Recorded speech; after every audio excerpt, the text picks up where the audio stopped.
ঢাকা, ময়মনসিংহ, সিলেট, খুলনা এবং চট্টগ্রাম বিভাগের কিছু কিছু জায়গায়, রাজশাহী, রংপুর এবং বরিশাল বিভাগের দু এক জায়গায় বৃষ্টি অথবা বজ্রসহ বৃষ্টিপাতের সম্ভাবনা আছে। আর দিনের তাপমাত্রা 1 থেকে 2 ডিগ্রি সেলসিয়াস কমতে পারে, আর রাতের তাপমাত্রা প্রায় অপরিবর্তিত থাকতে পারে। আর যেসব এলাকায় বৃষ্টিপাত হবে সেসব এলাকা থেকে আপনার যে চলমান যে তাপপ্রবাহ সেটা প্রশমিত হবে। অর্থাৎ দেশের অধিকাংশ এলাকা থেকে আজকে তাপপ্রবাহ প্রশমিত হবে, আর বিক্ষিপ্তভাবে হয়তো বা দু এক জায়গায় থাকতে পারে।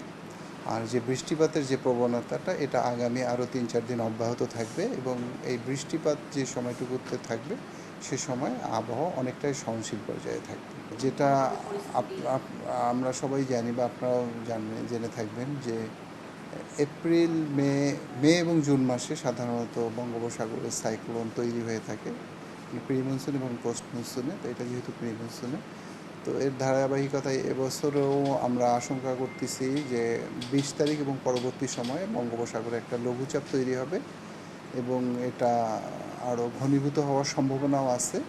তো আসলে এটা যতক্ষণ পর্যন্ত তৈরি না হচ্ছে ততক্ষণ পর্যন্ত আসলে এটার নেচার এবং তার মুভমেন্ট সম্পর্কে বলা যাচ্ছে না। তো আমরা যেসব প্যারামিটারের উপর ডিপেন্ড করে তার ইন্টেন্সিফাই করে বা মুভমেন্ট করে, এই সবগুলোর উপরে নজর রাখতেছি। সময়ের সঙ্গে সঙ্গে আমরা এগুলো আপনাদেরকে আপডেট জানাবো ইনশাআল্লাহ। না, আপনার আজকে যদি সকাল থেকে দেখেন, আপনি দেখবেন যে ময়মনসিংহ, সিলেট এবং ঢাকা বিভাগের অধিকাংশ জায়গায়, এবং বর্তমানে প্রায় কুমিল্লা, নোয়াখালী এবং বরিশাল অঞ্চলের উপর দিয়ে বৃষ্টিপাত হচ্ছে, বর্তমানেও হচ্ছে।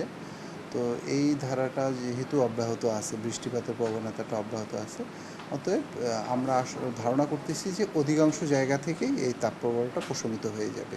রাতের তাপমাত্রাটা আসলে, যেটা ক্লাইমেটোলজিতে, যে সাধারণত মে জুন মাসে কিন্তু রাতের তাপমাত্রাটা একটু বেশি থাকে, হ্যাঁ, দেখা যায় যে এটা অ্যাভারেজ 27 বা 27-এর উপরে থাকে।